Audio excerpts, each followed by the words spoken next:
desperate man with a lot of debts came to Wahei Akida, a very wealthy businessman, and asked him for help. He agreed, but with one condition. The man had to arigato, thank you, 100,000 times. The man agreed. What happened when the time came? Hello, lovelies! What comes to your mind when I mention the words money book or personal finance book? For a lot of people, they think of a book that talks about strategies to manage money, to invest money, to budget money, balance sheet, cash flow, new ways to get money, old ways to make money. Today's book is not that. It's called Happy Money. It is written by Ken Honda, this beautiful man who has dedicated his life to introduce new viewpoints when it comes to this very important subject in our life. He was mentored early on by some of the wealthiest businessmen, and he was able to retire before 30. He decided to spend the rest of his life with his family and raising his little daughter. It was actually her that inspired him to share his wisdom first with his Japanese audience, that community, and then worldwide. In the book, he shares his personal financial story, his family, what it went through and everything, and I will let you go into the details of it in the book. I'm going to leave a link below where you can find the book. It is a heartache. However, it is also such a motivating and inspiring story for the rest of us who are also learning to rewrite the financial story of our ancestors. For those of us who want to be intentional and not just recreate what those that came before us have created in this life domain, financial health and wellness. In this short episode, I want to share with you some insights and practices that can have a direct impact on our financial health and, of course, our life. When it comes to money, the author looks at it not as positive, not as negative, simply as a flow. A Tao, right? It simply flows. Everything changes. You really can't hold on to anything. Which brings us to the next point. What do you hold on to then, right? The author explains so beautifully that true security cannot be found in money, rather in people you trust. How many people do you really trust? That is your security. Do you remember in the video here on the friends and family life domain, when we did the reset, we talked about applying Pareto's principle to that area. Out of all the people you know, your 10 to 20% gems in your life. This is your true security. So you trust in this, in your support, you trust in the flow, you trust in your ability to give help, to ask for help, to receive help in the flow. This is how I understand happy money energy. As you can see, this happy money flow state of being is independent of the amount that you have in the bank. Now, sometimes we might not be there. No worries, we can turn that around. Here comes some suggestions from the author. Creating happy money flow. Number 1, donate whatever you can to a charity that is meaningful to you. And if you don't have money, donate your time, your attention, some services to it, right? When we are not in a happy state of mind, what do? We hold on. We come over here. Hold on, white knuckles, right? This gently opens us up to support things that are meaningful to us. 2, give money to your loved ones, to those who are stretching to pursue their gifts. In our American culture, that goes so against the practiced advice.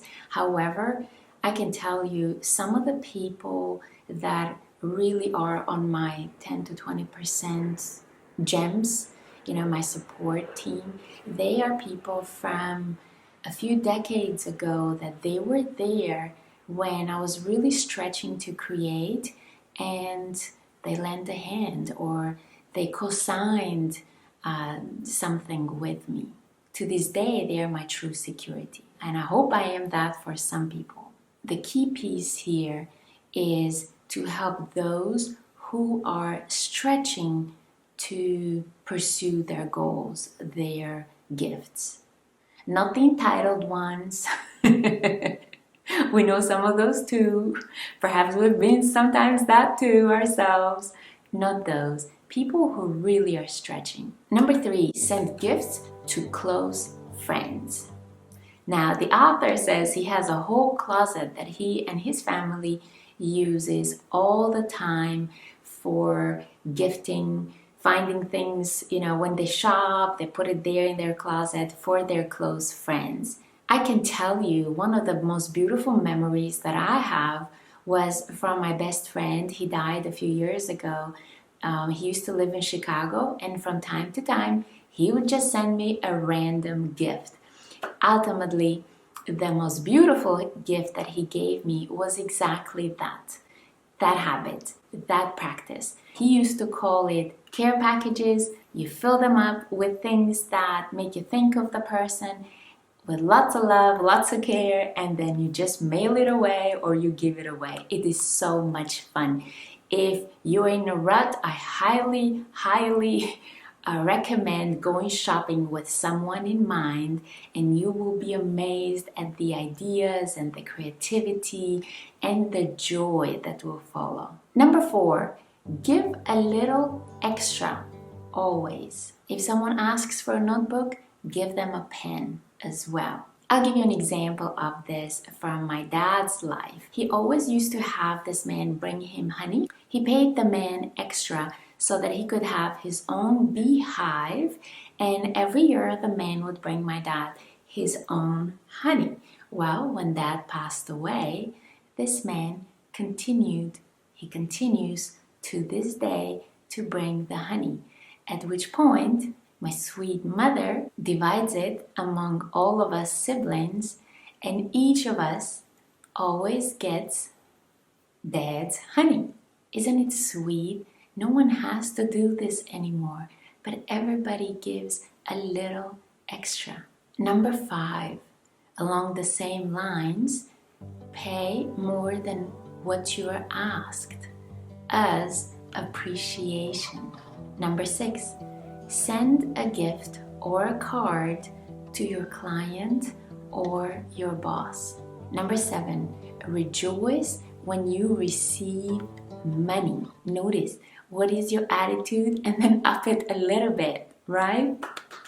Number 8, bless the receiver when you spend your money. He learned this from his mentor, who used to say, may this money bless you and your family. And you don't have to say it out loud. You can, but you don't have to say it out loud. It's simply the energy flow that you send with the money. Even if you forgot to do it at that moment, at the end of the day, you can think of who you gave money that day, where you spend your money that day, and just send them blessings.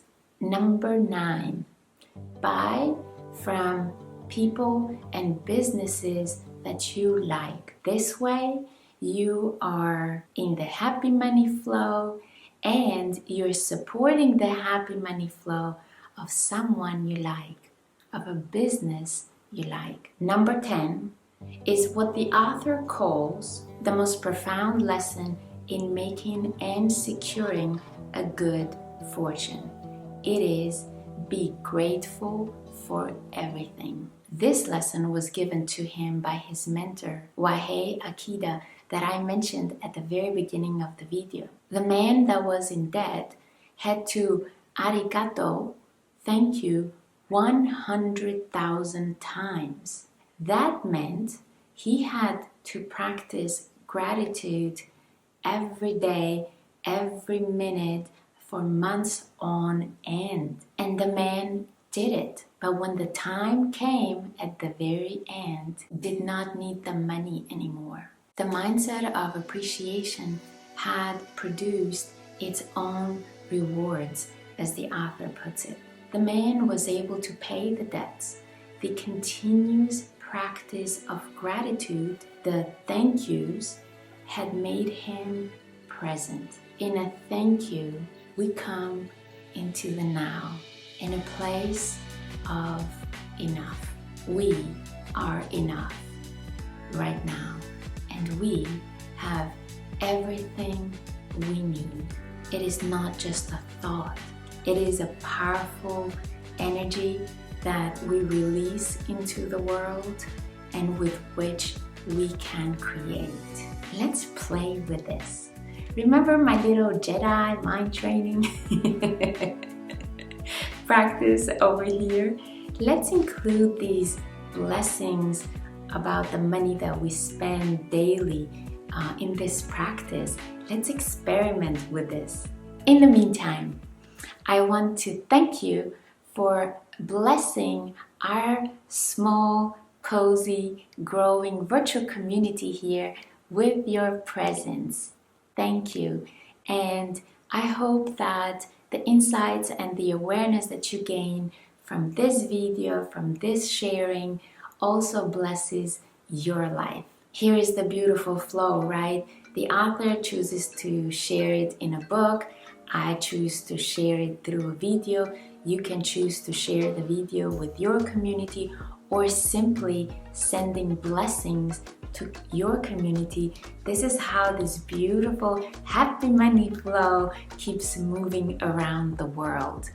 Who knows, maybe we can even practice together 100,000 thank yous. Maybe we can even do that before Thanksgiving. We got work to do. Until next time, many blessings your way, friend. Mwah.